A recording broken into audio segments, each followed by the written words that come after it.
வணக்கம் நண்பர்களே. நான் என்னோட போன காணொளியில் ழகரம் தமிழுக்கே உரியதா இல்லை தெலுங்கு கன்னடம் போன்ற பிற மொழிகளில் கூட ழகரம் இருக்கா அப்படின்னு சொல்கிறதா சொல்லியிருந்தேன். இப்போ அதை பற்றி தான் பார்க்க போகிறோம். மொழியாளர்கள் உருவாக்கிய இந்த முந்து திராவிட மொழியில், புரோட்டோ திராவிடியன் மொழியில் எங்கெல்லாம் ழகரம் இருக்கிறதோ, அதாவது நம்ம மொழியில் ழகரம் இருக்கு இல்லையா, அது பிற மொழியில் திரிந்திருக்கும். அப்படி நம்ம மொழியில் இருக்கிற ழகரம் பிற மொழிகள் அது எப்படி இருக்குது இதையெல்லாம் மொத்தமாக பார்த்துட்டு இதில் ழகரம் தான் பழமையானது அப்படின்னு புரோட்டோ திராவிடியனில் ழகரத்தை பழமையானதாக குறிப்பிட்டிருக்காங்க. தெலுங்கு மொழியில் மொத்தம் 2 ரகரம் இருக்குது. இதில் இந்த இரண்டாவது ரகரத்தை அவங்க பண்டிரா அப்படின்னு சொல்லுவாங்க. பண்டிரா அப்படின்னு சொல்லுவாங்க. இதுக்கு முன்னாடி அவங்க பழங்காலத்தில் பயன்படுத்திக்கிட்டு இருந்தாங்க. இப்போ பயன்படுத்துறதில்ல. நாம் தமிழ் மொழியில் எந்த சொற்களுக்கெல்லாம் ழகரத்தை பயன்படுத்துகிறோமோ அதே சொற்கள் தெலுங்கு மொழியிலையும் கன்னட மொழியிலையும் பயன்படுத்தப்பட்ட போது அங்கே லகரத்தையும் ரகரத்தையும் டகரத்தையும் பயன்படுத்தியிருக்காங்க. இப்போ நாம் கழுவு அப்படின்னு சொல்கிறோம் இல்லையா, பாத்திரத்தை கழுவு அப்படின்னு சொல்கிறோம் இல்லையா, அதை கடுகு அப்படின்னு சொல்கிறாங்க. இங்கே ழு அப்படின்றது டூவா மாறி இருக்குது. அதே மாதிரி நாம் தமிழ் அப்படின்னு சொல்கிறோம், அவங்க அதை தமிழ், இங்கே ழகரம் லகரமாக மாறி இருக்கு. அதே மாதிரி சில இடங்களில் ழகரம் ரகரமாகவும் மாறி இருக்கு. தமிழில் எங்கெல்லாம் ழகரம் இருக்கோ தெலுங்கு மொழியிலையும் கன்னட மொழியிலையும் அந்த சொல் வரும்போது ரகரமாகவும் லகரமாகவும் இருக்குன்னு சொன்னேன் இல்லையா.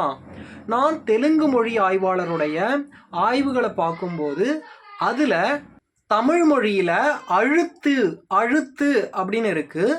கன்னட மொழியில் அர்து அர்து அப்படின்னு இருக்குது. தெலுங்கு மொழியில் அந்த ரகரமும் போயிட்டு அத்து அத்து அப்படின்னு இருக்குது. கன்னட மொழியில் பார்த்தீங்கன்னா ரகரம் இருக்குது. இப்போது இந்த அர்து அப்படின்றதில் அவருக்கு ரகரத்துக்கு அவர் ஒரு எழுத்து பயன்படுத்தினார் இல்லையா. கன்னட மொழியில் அர்து அப்படின்ற சொல்லுக்கு அந்த ரகரத்துக்கு அவர் ஒரு எழுத்து பயன்படுத்தினார் இல்லையா. அந்த எழுத்தையே தான், அதே மாதிரி இருக்கிற எழுத்தை தான் அவர் அழுத்து அப்படின்ற சொல்லில் அந்த ழகரத்துக்கும் அதே மாதிரியான கிட்டத்தட்ட அதே மாதிரியான ஒரு எழுத்து தான் அவர் பயன்படுத்தினார். அதை பார்த்துட்டு நான் என்ன நினச்சேன் அப்படின்னா, அந்த காலத்தில் தெலுங்கு மொழியிலையும் கன்னட மொழியிலையும் ரகரம் இருந்திருக்கு. பின்னால் தான் அது ரகரமாகவும் லகரமாகவும் மாறி இருக்குன்னு நான் நினச்சேன். ஆனால் அந்த எழுத்தை உற்று நோக்கும்போது இன்னொன்று கவனித்தேன். அதில் சின்ன வேறுபாடு இருக்குது. ழகரத்தை குறிப்பிடுறதுக்கு தெலுங்கு மொழியிலையும் கன்னட மொழியிலையும் எழுத்து இல்லாததுனால அவராக ஒரு எழுத்தை உருவாக்கி அவர் கையாண்டிருக்காரு. அவர் ஆய்வில் அவர் உருவாக்கின எழுத்து தான் இந்த எழுத்தே தவிர தெலுங்கு மொழியில் இந்த எழுத்தே கிடையாது. மாறா பண்டிரா தான் இருக்குது. அதையும் அவங்க பழங்காலத்தில் பயன்படுத்தியிருக்காங்க.